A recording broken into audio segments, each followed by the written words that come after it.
बातमीपत्रात टाकूया सामाजिक व राजकीय घडामोडींवर एक नजर।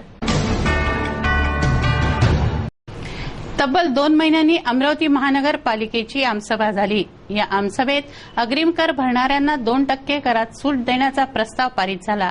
बाकी ही आमसभा अतिशय वादग्रस्त झाली। गरमागरम चर्चा व संतप्त आरोप प्रत्यारोपांनी गाजलेली सभा अनेक वेळा स्थगित करावी लागली। अग्रिम कर भरणाऱ्याला करात 2% सूट देण्याचा प्रस्ताव पालिकेच्या आमसभेत पारित करण्यात आला। उशिरा भरणाऱ्याला दंड तर होणारच, परंतु अग्रिम कराच्या स्वरूपात मोठ्या रकमा आल्याने मनपाच्या तिजोरीत भर पडणार आहे। आमसभेनं या प्रशासकीय विषयाला मंजुरी दिली। 41 क्रमांकाचा हा विषय होता। दुसरा विषय 37 क्रमांकाचा, यामध्ये भुयारी गटर योजना होती।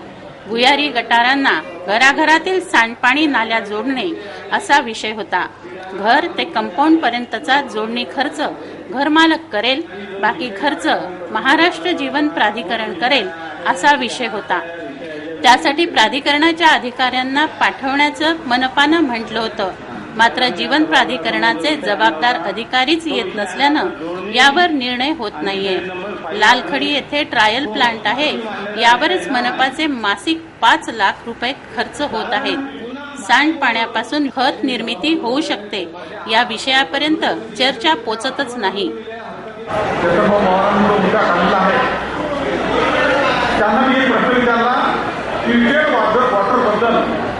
त्याच्या यूज बद्दल, त्याच्या माहितीबद्दल आणि त्याच्याबद्दल काही विचार केलेला नाही। त्यांनी अद्यापही ट्रीटेड वॉटरबद्दल कोणताही विचार केलेला नाही, जेणेकरून आपल्यावर जो येणारा भूदंड आहे त्या ट्रीटेड वॉटरवर आपण काही प्लॅन केल्यानंतर तो भूदंड कसा कमी होईल किंवा होणारच नाही किंवा कसा कमी होईल याचा विचार ट्रीटेड वॉटरबद्दल त्यांनी अद्याप केलेला नाही आहे। त्याच्यामुळे आता 8 दिवसात साहेब आल्यानंतर त्यांच्या वरिष्ठ अधिकाऱ्यांना बोलवून ट्रीटेड वॉटरबद्दलची माहिती, त्या पाण्यावर कोणती ट्रीटमेंट करण्याचा विचार आहे, त्यांचा प्रोजेक्ट काय आहे, तिथून मनपाला खर्च द्यावा लागल्यामुळे मनपाला अंतिम काय येणार आहे याचं त्यांच्या वरिष्ठ अधिकाऱ्यांना माननीय आयुक्तांकडे बोलवलेले। तथापि आता हा जो विषय आहे हा जोडणीच्या संदर्भात होता। जोडणीच्या संदर्भात मान्यता मिळाली या मंजूर समितीच्या कार्यक्रम मुंबईला गेलेले आहे, आपले आयुक्त सुद्धा मुंबईला गेलेले आहे, तुम्हाला अधिकार देऊन गेले आहे केलेले नाही। आपल्याला सूचना जर आपल्याला त्याकडे आलेला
ड वर्ग महानगरपालिकांना नगरविकास खात्यातून प्रत्येकी 50 कोटी देण्यात आले आहेत। अमरावती बरोबरच चंद्रपूर पालिकेचाही यात समावेश आहे। तत्कालीन स्थायी समिती सभापती व सदस्यांनी हे पैसे बँकेत ठेवण्याचा मुद्दा मांडला होता। त्यासाठी जाहिरातही देण्यात आली की कोण व्याज जास्त देणार, मात्र हा मुद्दा खटाईत पडला राहिला। दरम्यान नगरसेवक अविनाश मार्डीकर यांनी आरोप केला की आमदार रवी राणा यांनी मुख्यमंत्र्यांना पत्र पाठवून मनपाचं काम निकृष्ट आहे तेव्हा ही रक्कम PWD कडे सोपवा। म्हणजे महाराष्ट्रातल्या सर्व महानगरपालिकांना जो स्थानिक कर लागू करण्यात आला, तो स्थानिक कर लागू केल्यामुळे त्यात घट आली आणि ते घट आल्यामुळे त्या विकासाच्या संदर्भात अडचणी निर्माण झाल्या।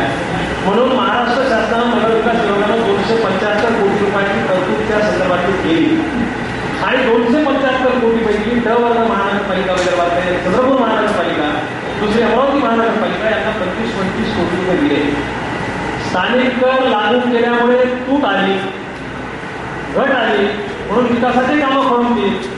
त्या संदर्भात नियोजन करून 275 कोटीतून 50 कोटी रुपये अमरावती महानगरपालिका, 25 कोटी रुपये अमरावती महानगरपालिकेला आणि 25 कोटी रुपये चंद्रपूर महानगरपालिकेला दिले. त्याचं नियोजन महानगरपालिका करते आहे.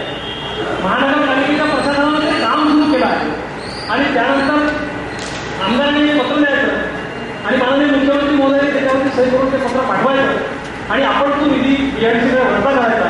हे कितपत योग्य आहे?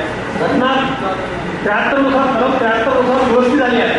29/8/2008 च्या निर्णयानुसार जेव्हा माननीय मुख्यमंत्र्यांचं पत्र प्रशासनाकडे गेलं शासनाच्या, तेव्हा शासनाकडून जे पत्र प्राप्त झालं त्या पत्रात स्पष्ट उल्लेख आहे की उपरोक्त विषयाबाबत माननीय आमदार रविराणा यांच्या दिनांक 23/5/2013 च्या पत्राची प्रत त्यासोबत कामाच्या यादीप्रमाणे सरकारनं जोडला आहे. तसेच शासन निर्णय क्रमांक GN 2008 पत्र क्रमांक 8/9/16 दिनांक 29/8/2008 2008 पत्राचा जो GR निघाला आहे शासनाचा, त्या शासनाच्या GR मध्ये स्पष्ट केला आहे. कलम 73 नुसार दुरुस्ती करून काढलेला जो निर्णय आहे आणि त्याच्यानुसार प्रशासनानं शासनाच्या प्रशासनाने पत्र दिलं आहे व सचिवांनी त्यात त्यांनी स्पष्ट उल्लेख केला आहे. शासन निर्णय दिनांक 29/8/2008 मधील तरतुदीप्रमाणे महानगरपालिका 50% हिस्सेची रक्कम भरत असल्याची काटेकोरपणे खात्री करावी. याच्यापेक्षा कुठलाही आदेश नाही. म्हणून रक्कम भरती करण्याच्या संदर्भातला निर्णय करण्याची गरजच नाही. विषय आहे मॅचिंग राईट त्याच्यासोबत असल्यामुळे आपल्या महानगरपालिका सक्षम नाही अशा संदर्भातलं पत्र दिलं जाते. महानगरपालिका निकृष्ट दर्जाचं काम करते म्हणून जाते. इथं आपल्या सर्वांसाठी नाटकीची बाब आहे. त्या संदर्भात आपण कुठल्या तरी आपण या सर्वांमध्ये चर्चा केली की आपल्या महानगरपालिकेमध्ये आक्षेप करते की आपल्या निकृष्ट दर्जाचं काम आहे, सार्वजनिक बांधकामामध्ये चांगलं काम करते. मी तुम्हाला या संदर्भात माहिती देतो. मागच्या पंचवार्षिकमधला जो 5 कोटी रुपयाचा निधी प्राप्त झाला होता त्यापैकी 20 कोटी रुपये बीआयडीसीकडे वर्ग झाले आणि बीआयडीसीकडे वर्ग झाल्यानंतर त्या बीआयडीसीकडून अजूनपर्यंत कामाची पूर्तता झालेली नाही याचं कारण मी आहे. माझ्या प्रकारात आजच्या स्थितीत सुद्धा ते काम सुरू आहे. म्हणजे 2.5 वर्षाचा कालखंड उठून गेला. नियोजन महानगरपालिकेने, कामं महानगरपालिकेने ठरवून केले. माननीय आयुक्तांनी ती आणि पूर्णपणे बीआयडीसीकडे पाठवली आणि त्याच्या कामाचं नियोजन अजूनपर्यंत होत नाही. म्हणजे सक्षम यंत्रणा होत नाही. हा विषय सगळ्यात महत्वाचा आहे. म्हणून माझी विनंती आहे की या संदर्भातला ठराव सर्वसाधारण केला पाहिजे की हे 25 कोटी रुपये महानगरपालिकेला प्राप्त झाले आहे, स्थानिक स्वराज्य संस्थेला प्राप्त झाले आहे. स्थानिक कर लागू झाल्यामुळे घट निर्माण झाल्यामुळे आलेला हा निधी आहे.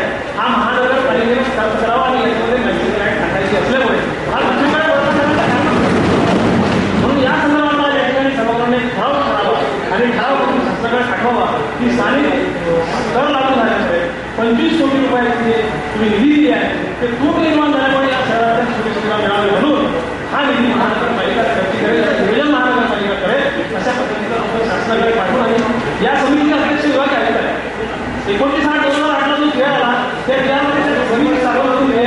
त्यामध्ये विभाग आयुक्त अध्यक्ष आहे, जिल्हाधिकारी सचिव आहे, या महानगरपालिकेचे अनेक सदस्य आहेत. 33 सदस्यीय समितीचा हा निर्णय आहे. या निर्णयावरती आपला ठराव केला पाहिजे आणि शासनाकडे सुद्धा केला पाहिजे. असा ठराव सर्वांना करावा आणि शासनाकडे ठराव करायला तयार करावा आणि आजच्या सर्वांकडे शासनाकडे पाठवावी अशी विनंती सर्वांना. यावर चर्चा झाली असता पालिकेच्या कामाचा उत्कृष्ट दर्जा आहे तेव्हा मनपाच काम करेल असं बबलू शेखावत म्हणाले. हा निधी ट्रान्सफर अमरावती महानगरपालिकेतून PWCमध्ये ट्रान्सफर करण्यात आला. सभापती महोदय, अमरावती महानगरपालिकेचे कामातून पाहता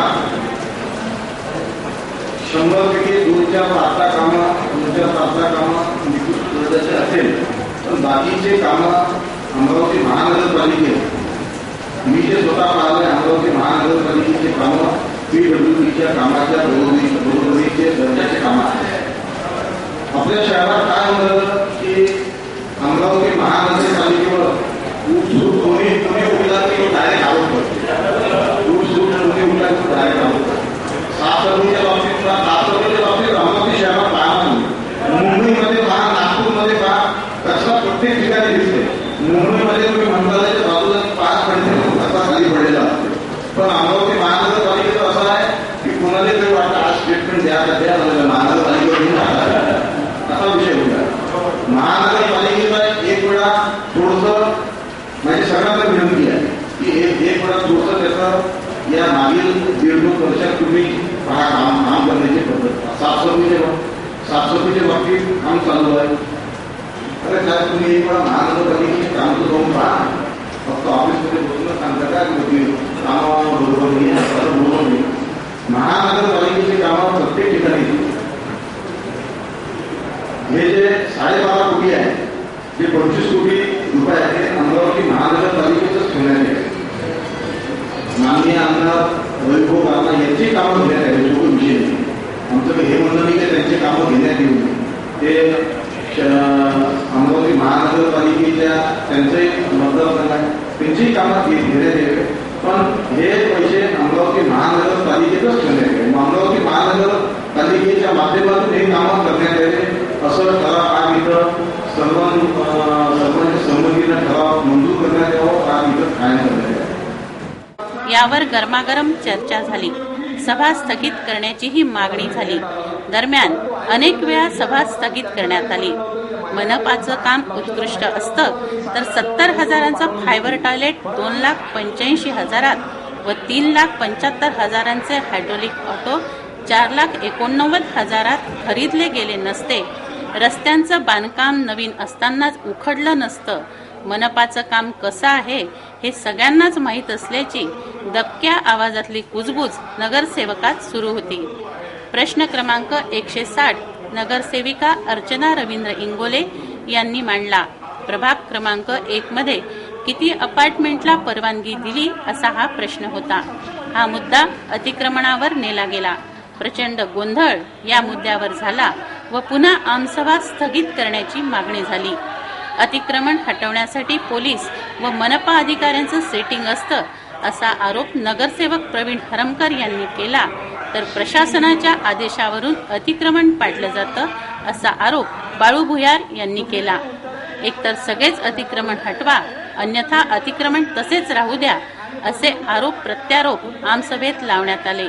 महापौर केवळ खाली बसा म्हणत राहिल्या, मात्र त्याकडे कोणीही लक्ष दिले नाही.